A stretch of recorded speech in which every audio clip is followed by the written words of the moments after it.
Bonjour. Alors ma précédente vidéo était hors sujet, et je me suis dit que vous demandiez peut-être d'où venait la musique que j'utilisais en fond sonore. Bah non. Quoi? Bah oui, tu indiques toujours dans tes génériques d'où viennent tes images et tes musiques. Donc on n'a pas à se poser la question, on sait que ça vient d'Abenobashi. Ah, Attends, ne me dis pas que t'avais choisi cette musique comme fond sonore exprès pour pouvoir faire cette intro un jour ou l'autre. euh...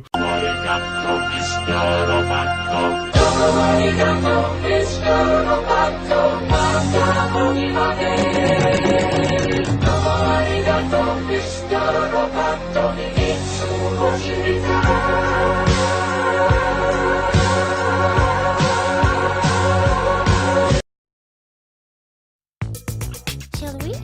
Yeah. What? Come on. Check it out. Here we go. Soaring through the style and the mystery adventure. Who knows what we'll find? Maybe danger, maybe fun. Fairies and lands and dungeons and dragons. Un an. Mine de rien, cela fait maintenant un an que la chaîne existe. Et je me suis dit, pour les un an, pourquoi ne pas faire une vidéo sur une série qui n'est pas forcément très connue, mais qui vient pourtant d'un studio renommé. Et le studio en question, c'est Gainax. Gainax qui est très connu pour avoir réalisé,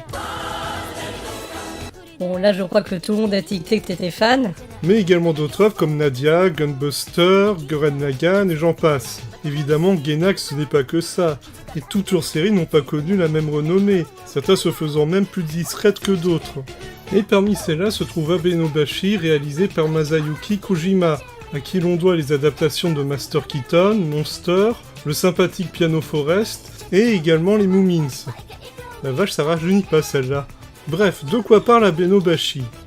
Alors, dans cette histoire, nous suivons Sashi et Harumi, deux jeunes adolescents du quartier d'Abenobashi, tous deux amis depuis leur enfance bien qu'ils soient diamétralement opposés.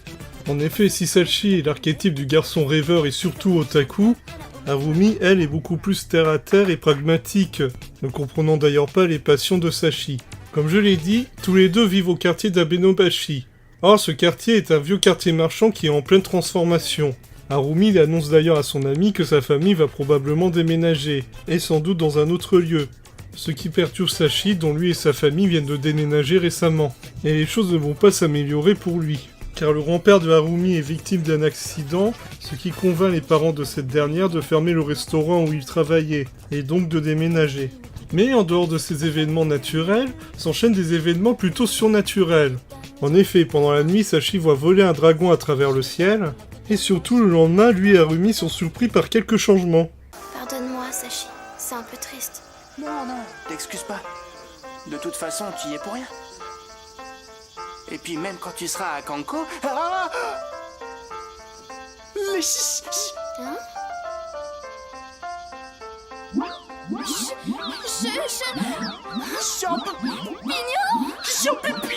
Champignons. Mais d'où est-ce que c'est? Je sais pas pourquoi il bouge. J'en sais rien, mais c'est quoi? Bah là c'est un shiitake, un matsudake, un tengudake. Celui-là est toxique, celui-là il fait rire, celui-là il a pas de goût. Et là ça doit être des girolles. Je savais pas que t'étais un spécialiste! Pas si vite. Et en plus de ça, se rend compte qu'ils sont à présent dans un univers moyenâgeux. En fait, Sashi et Harumi sont toujours à Abenobashi, mais à Abenobashi d'un autre univers. Et en l'occurrence, nous sommes ici dans un univers d'heroic fantasy. Un univers qui répond à des règles qui se trouvent très proches de certains RPG japonais, comme Dragon Quest ou Final Fantasy. Et c'est là que nous entrons dans le vif du sujet de la série, car vous aurez compris que nous sommes dans un univers purement référentiel. Il ne s'agira pas, comme Elazard, de faire découvrir au spectateur un univers plus ou moins original, mais de le faire entrer dans un univers qui lui parlera plus ou moins via les références. Et chaque épisode reprendra le même principe, mais dans d'autres univers, comme la science-fiction, la préhistoire ou le film noir. En gros, c'est Sliders pour les otaku. Effectivement, on peut le voir comme ça. Mais évidemment, tout ça n'est pas là dans un pur but de fanservice, mais bien par rapport à la façon dont a été pensée la série, ne serait-ce qu'au niveau humoristique. Car Abenobashi est une série humoristique, et le côté référentiel sert à appuyer cet élément, car évidemment, la série n'hésite pas à aller dans le pastiche, la parodie, voire la caricature.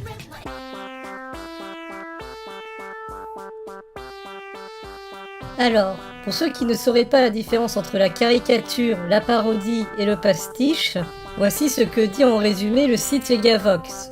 En gros, la parodie est une œuvre à visée ludique ou moqueuse tirée d'une autre œuvre. la caricature accentue les traits d'un sujet au point de les déformer, et le pastiche reprend le style d'une personne ou d'un genre dans un but de mémoire ou d'hommage sur un ton humoristique.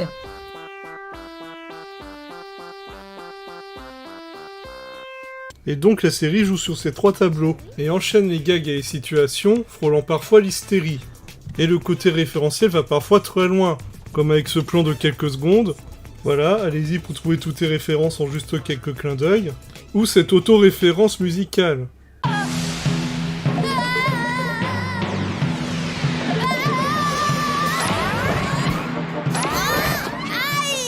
Alors je vous explique, cette musique on l'entendait déjà dans Evangelion du même studio Gainax. Et c'était déjà une reprise d'une musique de James Bond. Donc référence à une référence. Avec tout ça, on se dit que cette série ne doit faire effet que auprès des spectateurs qui ont ces références.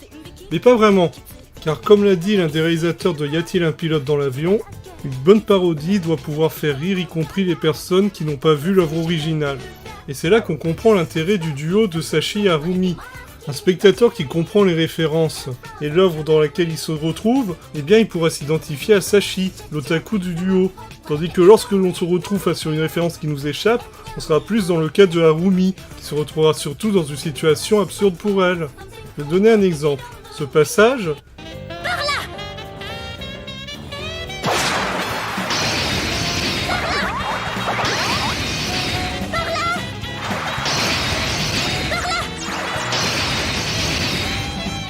Eh bien, ce n'est que très tardivement après l'avoir vu que j'ai su que c'était une référence à un dessin animé de Tex Avery. Mais c'est resté un gag. Et tandis que dans cet exemple, eh ben j'ai tout de suite compris la référence, et c'est resté un gag, mais un gag référentiel.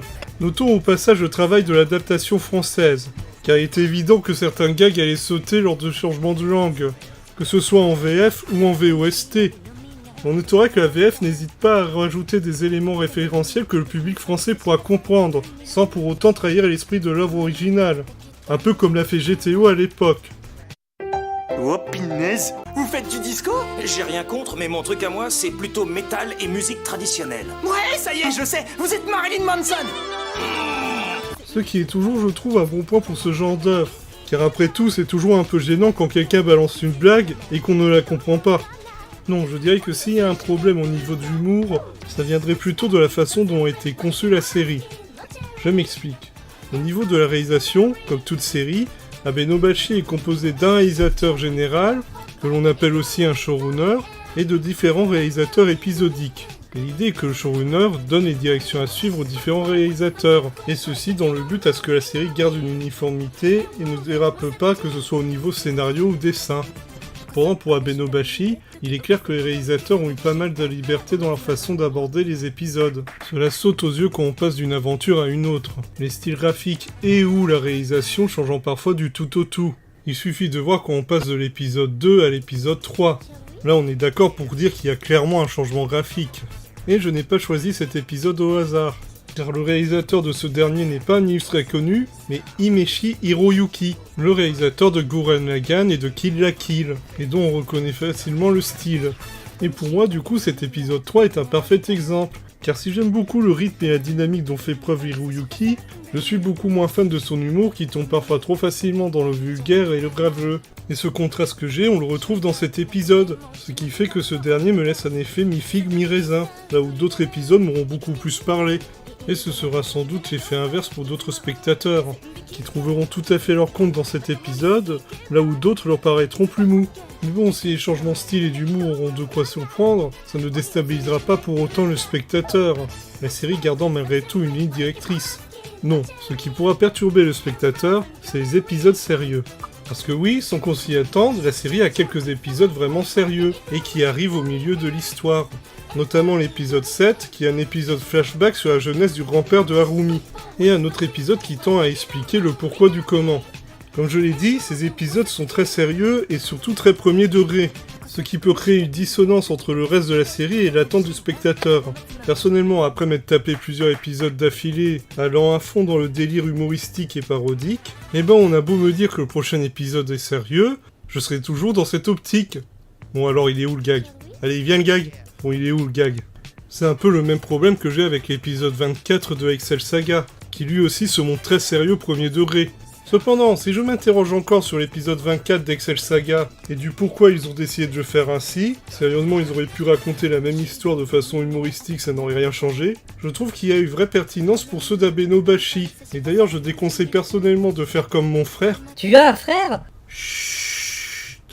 Bref, je déconseille fortement de faire comme ce dernier, qui se disait « Ouais non, c'est trop sérieux, allez on zappe aux épisodes rigolos », sous peine de pas comprendre l'histoire, le final et la morale qui en découle.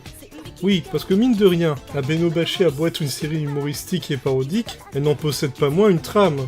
Sans spoiler, ce n'est pas pour rien que nos héros se retrouvent dans cette situation. Et quand ils prendront connaissance du pourquoi du comment, ils devront faire un choix. Et une fois arrivé à la conclusion et qu'on prend un recul sur la série, on se rend compte que derrière tout ce délire, il y a un message. Message que je vous laisserai découvrir et interpréter. Et rien que ça, pour moi, c'est quelque chose qui fait que cette série est intéressante. J'ai toujours apprécié quand une série, en plus de la forme, apportait du fond. Pour moi, c'est un peu la cerise sur le gâteau. Bien sûr, il est tout à fait possible d'apprécier Abenobashi juste en tant que comédie, et passer à côté de son message ou estimer qu'il n'a pas vraiment d'importance. Y a aucun mal à ça. Moi-même, ce n'est que tardivement que je l'ai compris. Avec du recul, j'estime qu'ils auraient pu un peu mieux amener ce dernier. Et tout ça ne bouleversera probablement pas votre vie. Enfin, toujours est-il que Abenobashi est une série que j'ai appréciée à l'époque. Peut-être un peu moins aujourd'hui de par certains gags un peu lourds, et son style ne plaira pas forcément à tout le monde.